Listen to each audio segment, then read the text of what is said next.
Oh my god, here we go! Ah! Okay, I'm sorry. I screamed in your ear. This is the start with the trailer? This land. Oh, this is the old one. It's a monument to mortal resilience.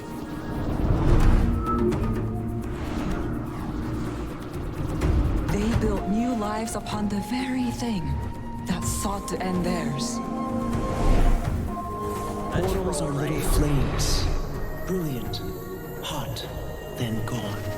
Those who face eternity easily forget what a lifetime means, what an ending means. You know it doesn't have to be this way. No, Kunavang, it does. They need me. Here we go! Welcome, everybody! Still a really sick trailer. Yes, yes. It blew me away when they showed this trailer. Hi, Ruby! Hi, Kyria. Welcome to the Guild Wars 2 End of Dragons first look. I'm Ruby Bear, ArenaNet Community Manager, and we are all so happy you're here today. That background, we know oh my you've been God. looking forward to this for a long time, and we have too. With me are our lead content designer, Andrew Gray, and studio director, Colin I want the Johansson. shirt. Hi, guys. Colin's back! I can't believe I feel like it's 2013 again! Dragons. Hey, Guild Wars community. It's nice to see you all again. It's been a little while. It's nice to be back in the chair. Welcome back. Thank you. I feel like You know, this is a really big day for us. Back when we started development on Guild Wars 1, our very first campaign was Factions in Cantha. And it was our first ever expansion as a studio. We were coming off of a big win, shipping our first major live update, Sorrow's Furnace, for those of you who remember that. And Factions was an incredible journey and learning opportunity for all of us in the studio. We'd never made an expansion before as a studio. I can't believe Colin's back! So many of the lessons we learned. Who had 10 seconds and Colin really made me cry? We still I approach forgot expansions today. Colin was back. It's seriously. been 15 years. I'm sorry. Doesn't feel like that long. It's been 15 years since we first visited Cantha in the Guild Wars franchise. And it's truly special for all of us to finally get a chance to go back there once more. Wow. You know, small claim to fame here. If you have a copy of Guild Wars Factions, I can proudly say the screenshots on the back were taken by yours truly. Nice work. Yeah, that's right. Nice. So in addition to being the setting of our first ever expansion, Cantha was also home to the final story we told in Guild Wars Beyond, the content we created in Guild Wars to bridge the gap to Guild Wars 2. I don't think I ever That finished Guild content, Wars Winds of Beyond. Change, was also the last piece of content I personally got to work on in Guild Wars 2. Aww. So it holds a really special place in my heart. But today, we're talking about End of Dragons. Basically, from the day we announced Guild Wars 2, plays have been Cantha win. I remember right around launch, there's an interview with a content creator, Matt Visual, and the entire interview, he just kept saying Cantha and staring at me over and over again, waiting for me to twitch or give away anything I've whatsoever. also done that to him too, when Cantha was in an coming. interview. And I remember Dan Howell just straight up hounding me to say Cantha confirmed during a live stream. That's right. Well, Matt, Dan, and all of you who wondered about Cantha, today is your lucky day. We promised you a tidal wave of information for End of Dragons, and we are ready to deliver that. Oh my God. We have members of the End of Dragons development team joining us throughout the rest of the show, and this is only the beginning. Today is just your first look. We're going to be giving you more details on everything we announced today leading up to the launch of End of Dragons. We also don't want to spoil everything. We're going to save lots of things for you to discover for yourself when End of Dragons launches in early 2022. So let's start your first look right now with the brand new End of Dragons trailer. Ah! It's only the beginning. There's familiarity in this strangeness. Like a song half remembered, a tune without words to carry it. Oh, it's beautiful. I know you, and yet I don't. You will soon, little one. Who are you talking to? Just an echo in the mist. Is that A Bubbles? possibility. Look around us. Whoa! Your children would be trapped in the past, if not for me. Their worlds are carved from the jade that I gave purpose. I promised them a future. A century of progress cannot end this way. I'm not... Cantha's not just a spoke in some grand cosmic wheel.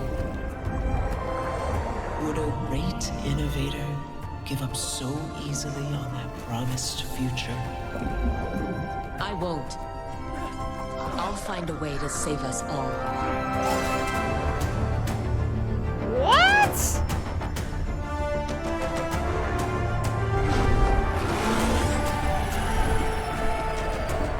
These graphics are really cool. I love the bubbles. Whoa. There's a lot to unpack. Boats! Oh, boats! The future is out there. What are we waiting for? Is that the Jade? What the heck is that? Who is that? Oh my god.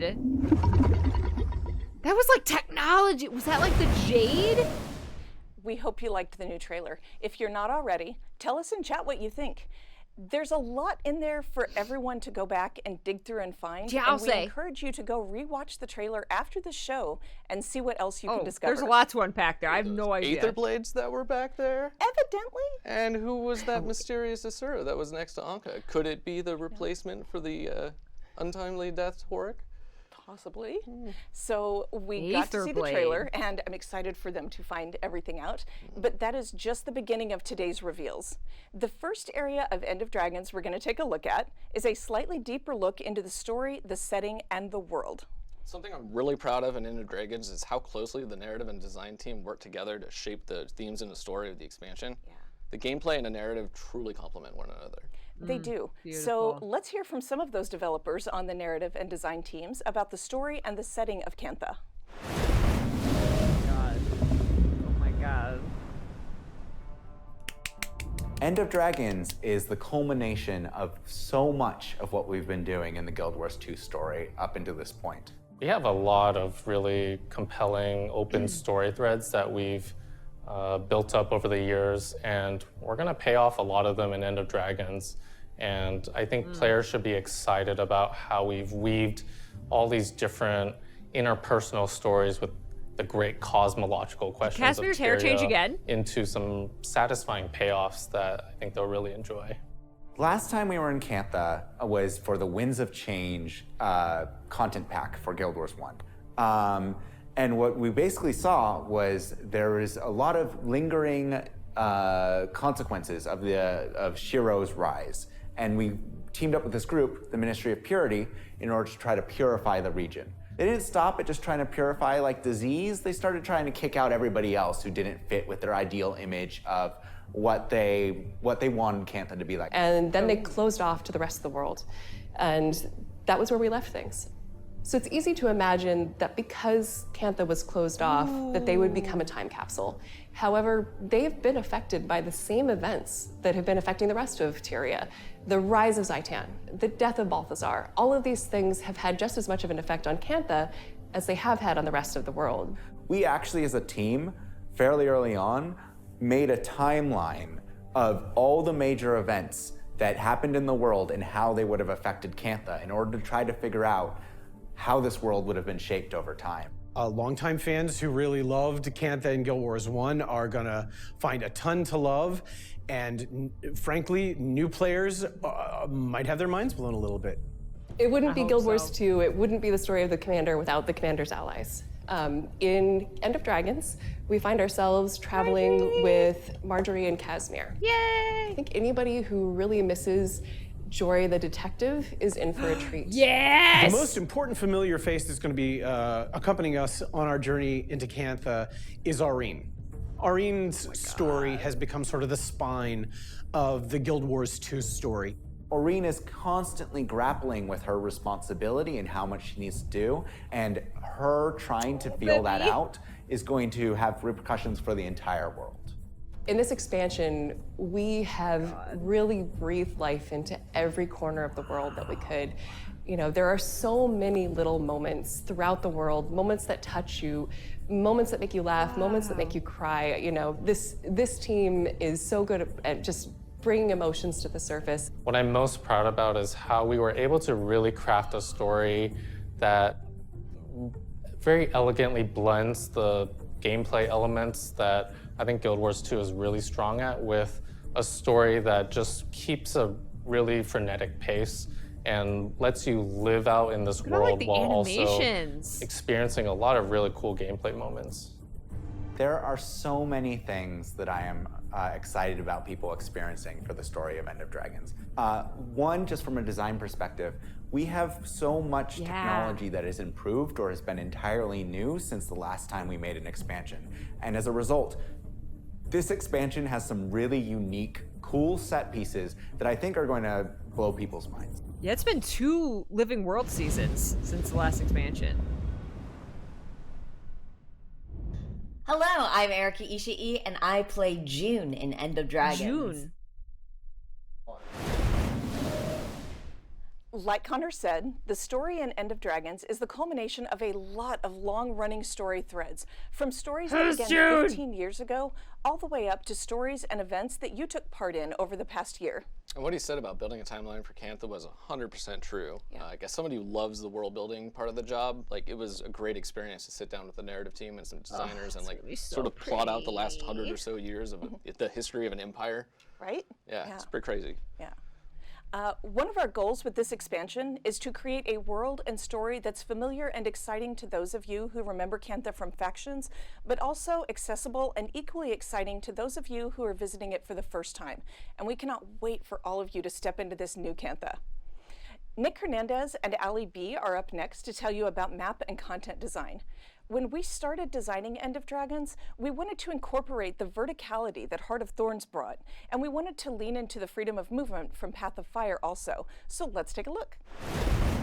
Goodness. Oh my goodness. My name is Ali B. I'm one of our senior content designers, and I work primarily in our open world area.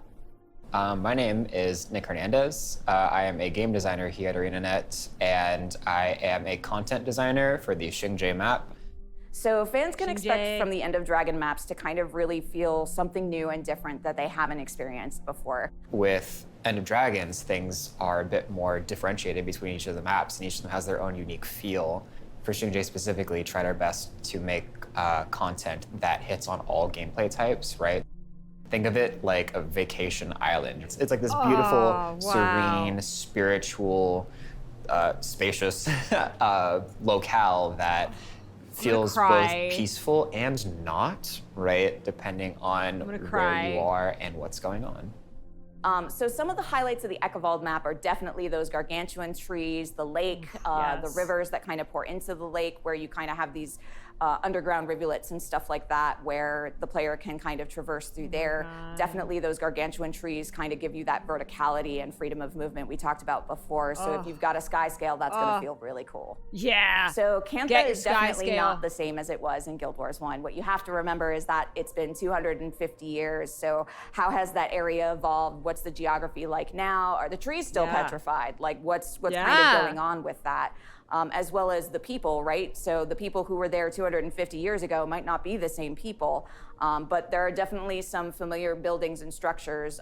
So what players can find, or will find, with Xingje is that it is topographically different than it used to be, but not to a point where there aren't familiar tones. Oh my god. The thing I'm most excited for when we finally get to release End of Dragons is just seeing how players feel about the maps in and of themselves. I would love to see how people feel about all of the work that's been put into the world and the world narrative, and you know how that gameplay and those stories make people feel, like heaven. And just get reception on what they think of it. I think that's going to be really exciting.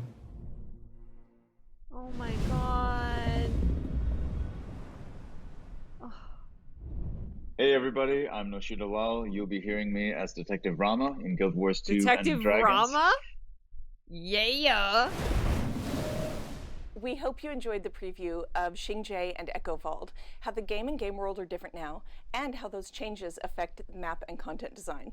And that's just 2 of the maps. Yeah. When we sat down to make End of Dragons open world content, we kept replayability in the forefront of our minds. We want all the End of Dragons maps to be maps you continue to go to for years to come. Yeah, they reflect the history that so many of you are familiar with, how Cantha changed while it was isolated, the beauty of the game world, and it's so many things that Guild Wars 2 has to offer. And like Ali mentioned, these maps are tons of fun to explore, and they're especially fun to explore on your mounts. Speaking of mounts, here's another End of Dragons preview for you. New mount? Oh! Sage Turtle! Ah! I'm Kirk Williford. I'm a senior game designer at ArenaNet and a team lead on End of That's Dragons. Luxon. My name is Brian Walter. Oh! I'm an animator here at ArenaNet. So Siege Turtle is one of the most iconic and memorable creatures from Guild Wars 1 and really Cantha. is. So when we first talked about a mount for End of Dragons, the Siege Turtle immediately made it on the list, and the team quickly got attached to it. Mounts are a defining feature in Guild Wars 2, and with End of Dragons, we wanted to continue that tradition. So the Siege Turtle is our first multiplayer co-op mount. The Oh Siege my Turtle God, being a no multiplayer way! mount means you'll be able to pick up a friend and ride around together, but we wanted to make sure that both the driver and the passenger had something fun to do. It's a perfect opportunity to bring new players into the game. Since they can just ride on the back, they don't need mounts previously to enjoy the Siege Turtle. You can pop up your mentor tag and they can jump on the back of your turtle and you can show them around the maps to areas they haven't seen before. Because Guild Wars mounts, we really put a lot of care and research into getting their behaviors to feel believable and alive. Oh my God! I spent months watching turtle videos while prototyping the animations for the turtle. Just turtles eating, walking, sprinting. Turtles do run. There's videos of it. I've seen them. So my favorite thing to animate on the Siege Turtle was just the simple walk animation. Oh, it looks like a baby! It really got me into the mentality of a turtle. It would have to be watching small these because Siege giant Turtles are turtles and how gigantic they in Guild walk Wars and what 1. their foot placements are. If you actually toggle the walk animation in-game, it kind of maps out to more or less a turtle's walk speed.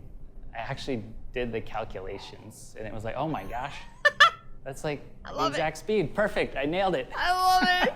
When you think of turtles, you don't really think fast, so getting this thing to run over terrain in a fun and rewarding way was an awesome challenge. The Siege Turtle is a personal favorite of mine, and I am incredibly excited to see players be able to hop on one for the first time. Oh my God, and really co-op experience mounts! The power Are you and kidding awesomeness me? that is the Siege Turtle. So one person's gonna steer it and the other person's gonna like actually do like the siege, like the, oh my God. Hey, I'm Tina Wong, and I play Empress Yin and Calidris and Akane and Tengu Reporter and all sorts of other kind of characters that you might meet later down the road in the expansion of Guild Wars 2 End of Dragons. Tengu Reporter, yes. The Siege Turtle as a two-person co-op mount is something we're so eager for you to experience in End of Dragons. I remember several years ago, we had a company-wide meeting to brainstorm what we wanted for the next expansion, and Siege Turtles was one of the very first things called out. We all knew that they needed to be part of Cantha in Guild Wars 2. As a loyal member of the Luxon Armada, I agree. And Kirk wasn't kidding when he said that both the driver and passenger get to participate in the fun. You also may have noticed that the Siege Turtle looked a little more high-tech compared to last time. A little more tricked out. Yeah, that's actually a common thread in Cantha. We're going to be telling you more about that. And in fact, there's going to be a article about Dragon Jade technology on our website later Dragon today. Jade technology. So the Siege Turtle isn't the only method of transportation coming. Kirk still has more to share, so let's see what else he has to tell you all. Dude, pick my turtle, yes! I'm Kirk Williford. I'm a senior game designer at ArenaNet, and I'm a team lead on End of Dragons. We've been wanting to put fishing in Guild Wars 2 for as long as it's been around. It just always came down to finding the best time and place. When we were building fishing for Guild Wars 2, we looked at our own personal experiences going fishing and found what was the most memorable. And for me, when I went fishing as a kid, I went with my family. And so when we bring that into Guild Wars 2, we wanted to think about how can we make that a multiplayer experience. You can fish off of docks, or we've created skiffs, which allow you to fish around the waters of Tyria by taking your fishing boat and exploring with your friends.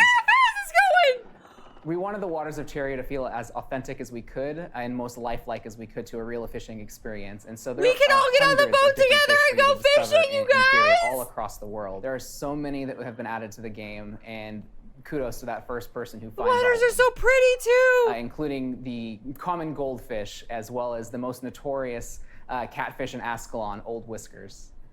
End of Dragons has 5 new mastery tracks, including the Siege Turtle, Skiffs, and Fishing, each with their own levels of progression for players to discover as they explore Cantha.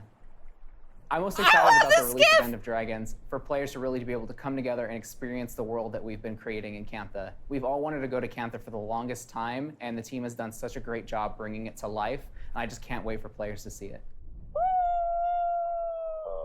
I want to go in the boat with you guys! I'm Rai Chase, and I voice Yao, your local, mostly friendly agender engineer. Agender? Is that what he Like said? Kirk I couldn't understand. We've been wanting to add fishing for a long time. Oh my And God. we're really happy with how it's shaping up in End of Dragons. Ugh. The multiplayer aspects, over 200 different kinds of fish, and the ability to fish from docks, the shore, or skiffs. Skiffs, by the way, are another of the 5 new mastery tracks that Kirk mentioned, along with siege turtles. Going out with your party and fishing is just a ton of fun. Oh You're able to anchor your boat and then just walk around. You can go fishing, obviously. But They you can say also dance, 200 you can play fish? sea shanties with your instruments. And if you didn't catch it, fishing is not restricted to Cantha. You can fish all over Tyria, and if you want to catch every fish in the game, you need to kind of go on a full world tour of fishing. You can fish everywhere in Tyria, fishing an ore, catching like we'll have more undead details on fish. these mastery lines, as well as the remaining 2 unannounced lines between now and the end of Dragon's launch. Oh my God. For our next look at End of Dragons, let's see some legendaries that will come with the expansion. How am I so excited for fishing? Like, fishing made me cry. Oh, yes! Oh, thank you. I'm Chelsea Mills, and I'm a senior prop artist. In End of Dragons, we're introducing 16 new legendary weapons, all available on release day. This set of Yes, legendaries thank is you. inspired by the Elder Dragon Arene, who plays a significant role in That's the the End of great Dragons story. sword? From an art perspective, thought we that was wanted the the regular legendaries sword. to show Arene's journey with the Commander, from the first time you meet her as an adorable little hatchling, to now all grown up as our own Elder Dragon. Oh my God. The precursors represent baby Arene, while the legendaries represent adult Arene. Arene is one of my favorite characters, and I'm so happy that we got to create a legendary set based on her. Wait, did she say when it was- I can't wait to see players running around I'm and processing. with the legendaries. I can't. Did she say when it was stowed, it's baby Aurene, and when it's drawn, it's like adult Aurene? Hi, Are you I'm serious? Hoshino. I'm voicing Kunavang, and I'm so excited that you guys get to be reacquainted with her. Kunavang! Oh my God. These 16 new the Aurene-style precursors, maybe, legendaries Aurene. are all going to be available on End of Dragons launch day. And if you want a head start, Yes. you can earn a voucher for Oh one my of the precursors Chelsea God. talked about with the current Return to Living World achievements. And we'll talk a little more about that later. I am pumped to get these weapons. I need them. I'm Arene's champion. Like, I should have legendaries that make me look the part. I'm Arene's champion. Well, that's debatable. So next up, here's Cameron Rich to talk about strike missions and encounters. Okay, encounters. Hi, I am Cameron Rich. He's I'm got a senior game designer here Keyblade at ArenaNet, necklace. And I act as the lead for the encounters team. For End of Dragon Strike missions, we're taking some epic encounters from the story of End of Dragons, and we're creating really awesome, challenging 10-man versions of those encounters for you to enjoy. Nerds! For End of Dragon Strike missions, we're doing something new in that we're adding challenge mode difficulty to each strike mission to release with End of Dragons. These challenge modes will be enabled shortly after launch, and they are designed to give our hardcore players, our existing Nice. raiders, something to really sink their teeth into. Nice, nice. In addition to the challenge modes, we're also going to be revamping our reward system for strike missions to simplify and standardize them across the game. With Okay. End of Dragons, creatures and combatants, we're taking a little bit of a different approach with design. One of the common problems that we're trying to address is coming across a creature that's of a high rank that feels like it just has a bunch more health and a bunch more damage. So instead, this time around, you'll see creatures unlock new abilities as they increase in rank. So if you find a creature on the field that's a veteran, it might be using one set of skills. And if you Wow. come across it again and it's an elite or a champion, it'll have unlocked some new skills along the way that will hopefully test you and your Yeah, strengths that's as a how player. it should be. I am really, really excited for fans to get their hands on the strike missions for End of Dragons because there's a lot of surprises that we've been able to put into the design. Lots of opportunity to work together with your friends to overcome some really epic bosses. Cool.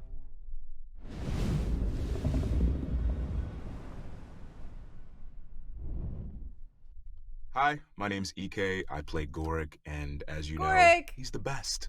And I'm happy to be a part of the cast for End of Dragons. Looking forward to it. Yeah! I love Gorik. Timy's boyfriend. We know how many of you are looking forward to taking on some new challenges, and we can't wait to see you tackle these new encounters. You'll find additional challenge modes and improved rewards. What you just saw was a sneak peek at some of the maps for the strike missions. We can't show you the bosses or the fights quite yet, as it would be a huge story spoiler, so we look forward to when you discover them in the expansion. And when you can expect challenge mode to live up to the name. Cam and his team are doing an amazing job creating Well, it's diverse, too challenging soon. content. all of the fights are a ton of fun. They're probably some of my favorite things in the expansion. They are super good. We're also going to meet some familiar enemies from Guild Wars factions, like Naga, Kappa, and Wallows, all updated for Guild Wars 2. Reimagining these familiar armies in Guild Wars 2 was an exciting challenge, and I'm super pleased with the results. The team is also revisiting how we work at scaling creatures. So instead of just getting a bunch of health, they actually get new abilities as they level up. Nice. So, Andrew, why don't you tell us who we're going to hear from next? You're going to hear from Past Me about Guild Halls. Guild Halls! Past Me. Isle of Reflection, new Guild Hall! My name is Andrew Gray. I'm the content design lead on Guild Wars 2. So one of the coolest things about the Guild Hall is the location we chose. It is some fine beachfront property in the old Xingje Arena. That was one of the most beautiful maps in the original game, and it's even more beautiful in Guild Wars 2. Oh my god. And it also has a lot of historical relevance because it was the fished together in the Guild Hall? The original leader of the Ministry of Purity was defeated at the end of Winds of we're going Change. there. Guild acquisition Guild works Hall similarly forever. to other guild halls in that you go on an expedition. We did build the expedition a little bit differently this time though, where we focused more on smaller encounters. We made scaling a big cornerstone of it so that even if you're in with a small group, you can go in there and you can defeat it. It's a lot more encounter focused, so you're fighting individual bosses versus like, wow, that's a lot of enemies on the screen. So my favorite highlight is the amount of water in the space. We deliberately chose an island because we wanted it to pair really well with skiffs and fishing, and it really worked out well. It's just a ton of fun to go around with your guildies, going around on a little fishing trip at your guild hall, without having to leave into comfort of your own guild hall. And then also there's a really large guild arena that's right there on the beach. So if you're into Mai Tai fueled guild battles, this is the guild hall for you. My favorite part about building the guild hall was honestly just spending time in the area. It felt like I was going on vacation every day because it's so beautiful. But beyond that, when we built the expedition, we decided to build one with a little bit more of a story behind it. You have some familiar characters there, both existing friends and some that you meet along End of Dragons that add a little bit more personality to the acquisition process, and I think players are really going to enjoy that. I'm most excited to see how guild decorators use this space, honestly. I'm always blown away at the amount of creativity, the crazy things that they're able to build in guild halls. And when we built this one, we specifically had them in mind. We wanted to leave lots of space for them to be able to build all of their crazy adventures. Sailor in there. Spidey goes ham. So I'm looking forward to see what they do with the space that we've made for them.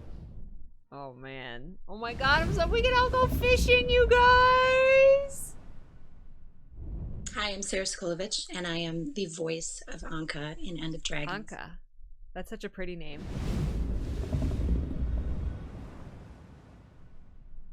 Hi, I'm Kelly Hu, and I play Captain Mai Trin in the Mai Aether Trin. Blade Armada in Guild Wars 2, End of Dragons. Good work, Past Andrew. Thank you. Thank you for sharing all of this and getting players ready for their new Canthan Guild Hall. I cannot stress how beautiful this map is. We actually had somebody return to the company, Darren Claypool, of the Township of Claypool fame. Yeah. He came back, and the work he did on this map is just phenomenal. Yeah. How cool to have people come at this back point, you're probably to work wondering on what's stuff. next for elite specializations, because we haven't talked about those quite yet. So thank you for hanging in there. Andrew, why don't you get us started? So Elite Specializations offer players a fundamentally new way to experience their profession. They give players access to new playstyles by changing their profession's core mechanics and unlocking new weapon and utility skills. Our Elite Specializations for End of Dragons are heavily inspired by Cantha. We dug into some deep lore to truly tie these elite specs into the region. We've also broken a lot of our rules with profession and elite specialization design, and I think players are going to really enjoy the result. Yeah. So today we're going to give you an overview of the core mechanic changes and weapon and utility skills for the elite spec that we teased a few weeks ago. Afterwards, I'll be joined live by a few members of our development team to talk about what's coming next for Guild Wars 2 in 2021, give you our beta dates, and wrap up today's show. Beta dates? Virtuoso? That's the Mesmer! Hi everyone, I'm Carl McLean, a senior combat designer working on elite specializations for End of Dragons. We're here today to preview some of the abilities for the upcoming Mesmer elite specialization, the Virtuoso. Let's jump right into it. It is the Bard!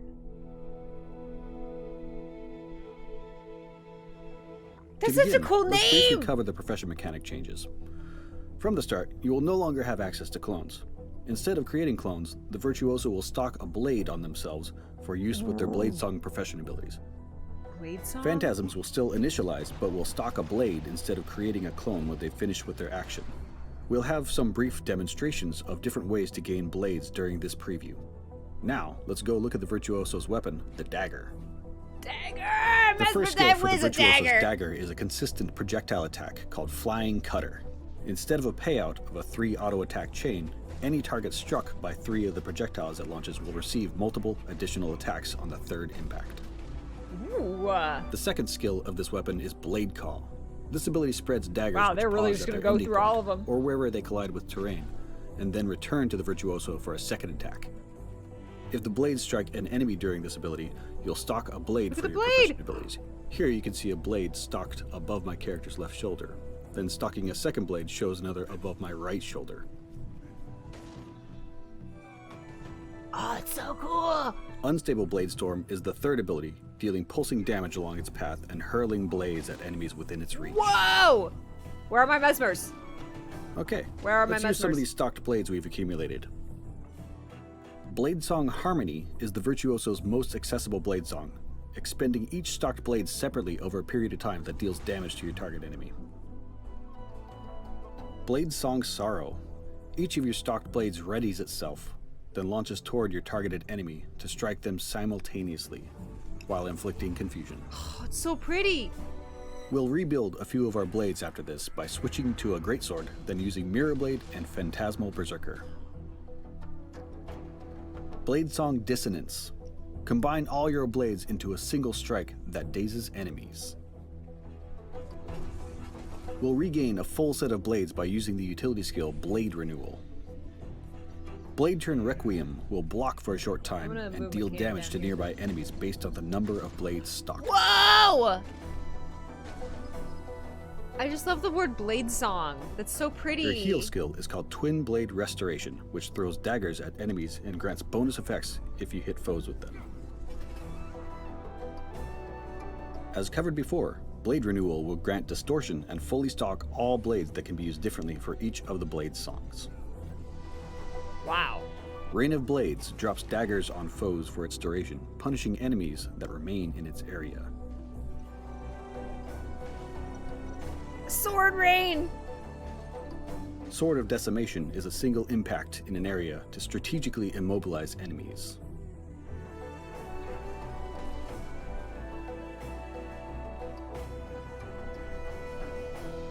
Psychic Force is an area attack around the Virtuoso that pushes enemies away. And finally, Thousand Cuts as your elite skill is a fire and forget line-based damaging ability that requires foes to stay in its narrow path for full effectiveness. Damn. So there you have each of the abilities that the Virtuoso can harness for the expansion. We'll cover the traits another time. We're excited to see how the daggers fly when you get your hands on this burly elite specialization. I've been Carl McLean, and on behalf of ArenaNet and the Skills team, thank you, and we'll see you again soon. Virtuoso is so cool. Oh my god, this is Peachy Chan. Yes, Peachy Chan is a virtuoso. Just flying daggers everywhere. One down. Oh my god. Debbie! Hey everybody, it's Debbie Derryberry, the voice of Timey, your favorite, my favorite. We're so excited to be coming back for End of Dragons. Oh, there's so much I want to tell you. So great. See you there. Debbie! Andrew has headed back to keep working on End of Dragons for all of you. Colin has rejoined me, and Josh Davis, our head of live operations, is here as well. Welcome back, guys! Thanks, Ruby. Hello, everybody. It's been a minute.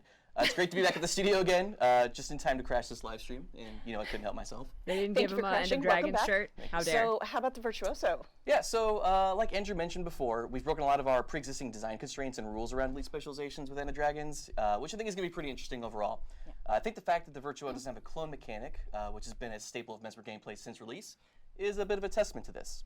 For me, Virtuoso feels like an entirely new profession, and I think you're going to see a similar design approach with all of the other elite specializations in the expansion. We can't wait to tell you more about those elite specializations throughout the rest of 2021. Oh, they're not going to tell us all today. Features that we mentioned today, like those other 2 mastery tracks. We got off to a great start. We got to share so many things about the expansion. Colin, you want to give us a quick recap? I would love to recap everything. 10 seconds. Today. All right. So what have we heard about? Canthan region, we've got a storyline, mysterious Dragon Jade technology, creatures and masteries, new elite specializations, new strikes, each with their own challenge mode, a new Canthan guild hall, fishing and fishing boats, we're calling those skiffs, and 2-player mounts. This is the first time we're adding multiplayer mounts to Guild Wars 2. And one of the things I'm most excited about this expansion is it draws on some of the best elements and lessons from our previous 2 expansions.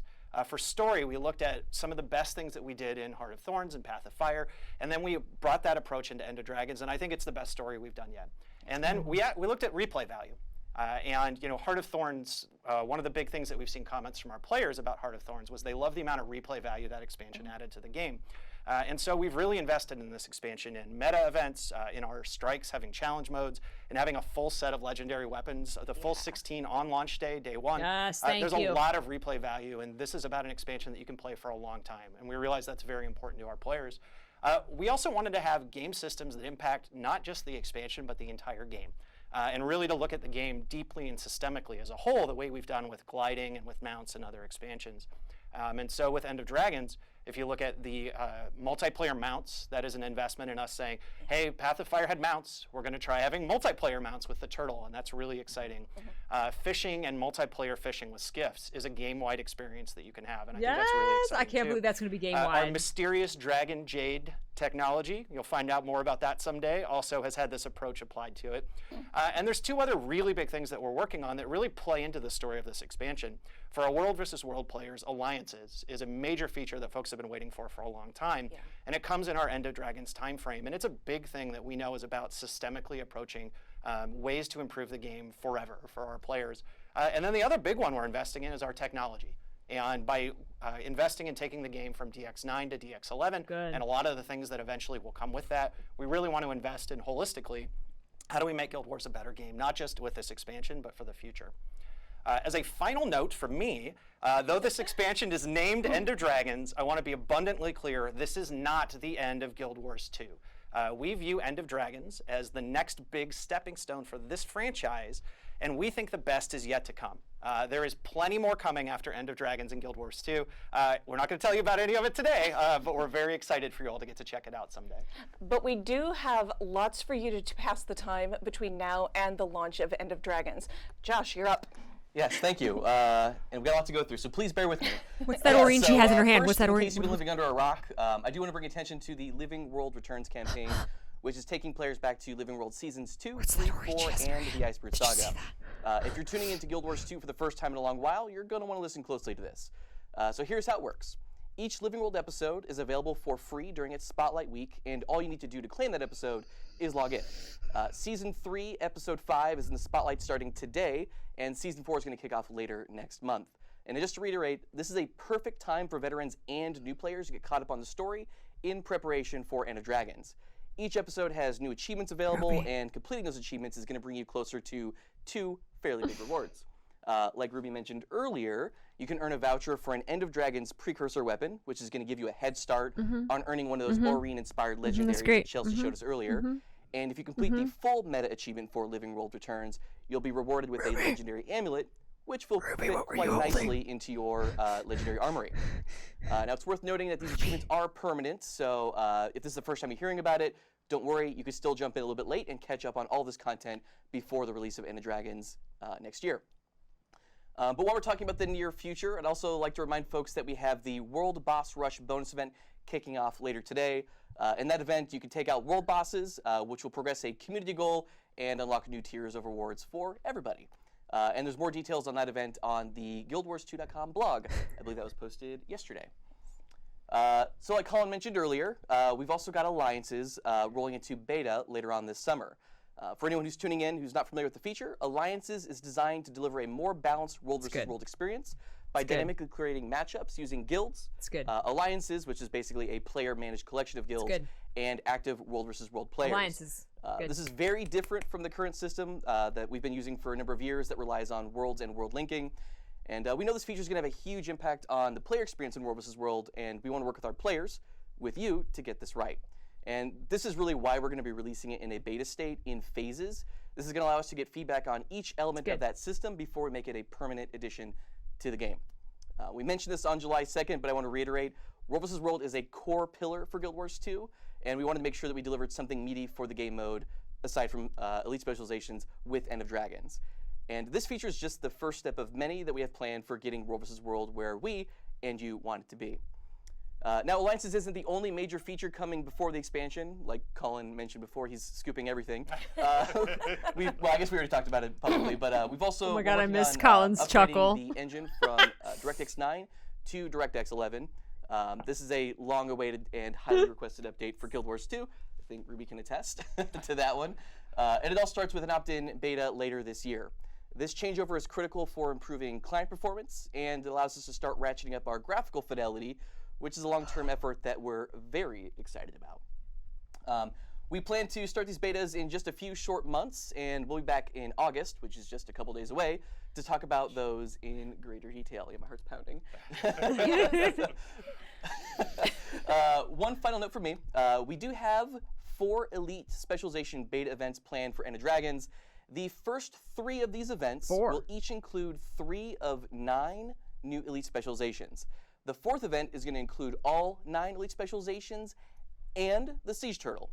You'll be able to play with the existing Elite Specs, you'll be able to play with the Elite Specs and Siege Turtles in existing PvE content, War vs. World, and in PvP. And just a general note, these betas are available to everyone, even those who are on free-to-play accounts. Nice. Now, the big beat here is that the first Elite Spec beta is just 3 weeks away, starting on August 17th, running through August 21st. 3 weeks! You'll be able to play with the Virtuoso, which we've got a rundown from Carl on, and 2 more yet to be revealed Elite Specializations. And as we count down towards those betas, wow, we'll be that's revealing soon. all of the remaining 8 Elite Specs leading up to each of the betas.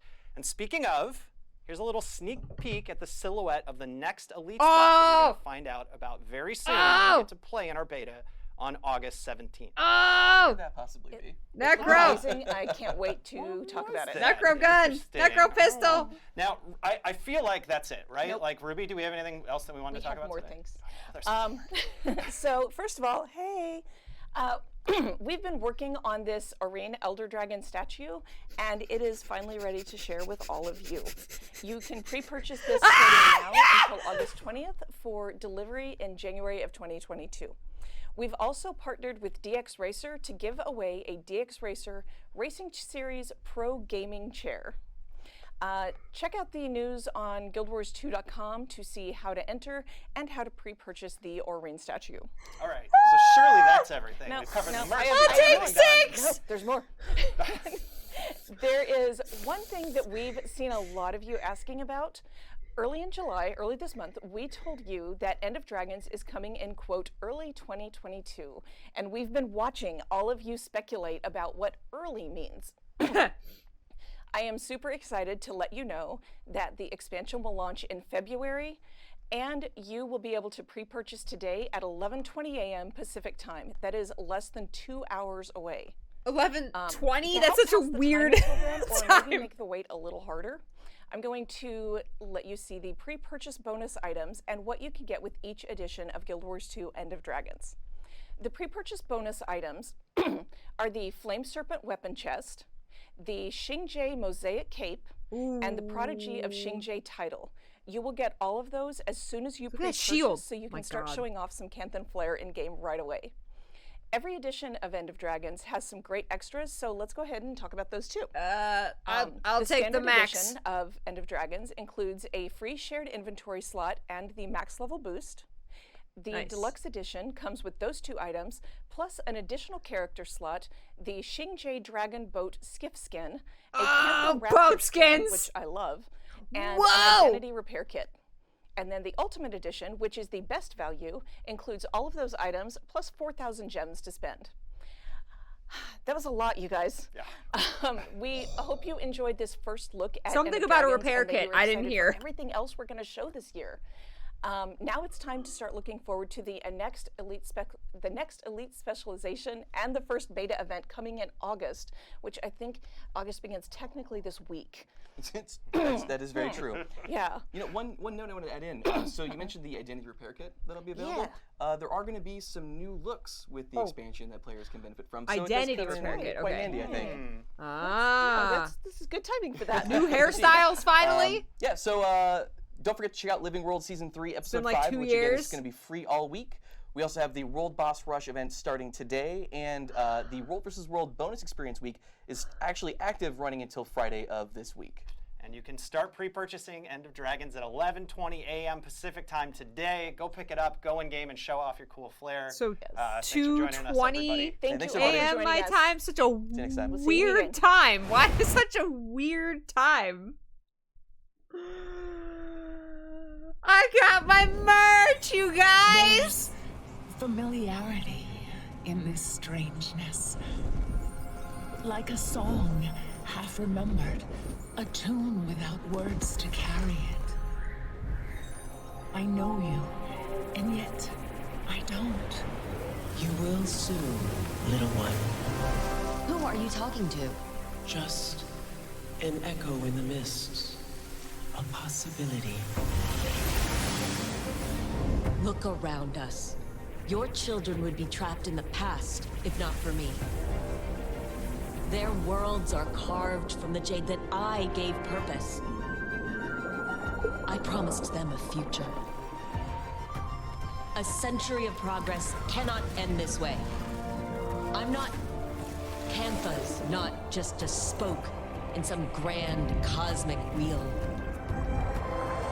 Would a great innovator give up so easily on that promised future? I won't. I'll find a way to save us all.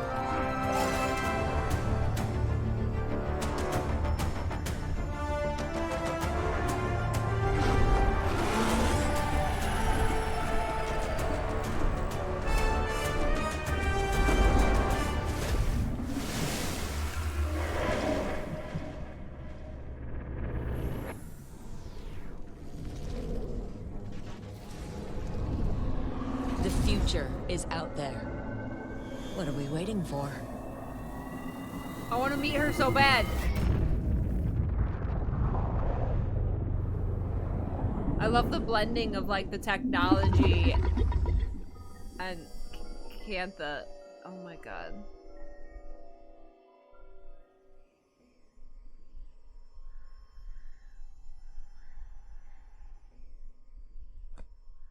Is that what is that?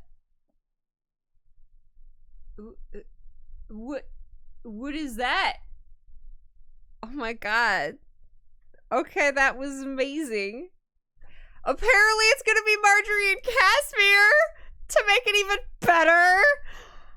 Doesn't this say that it would be Marjorie and Casimir? Oh my god. I'm so excited.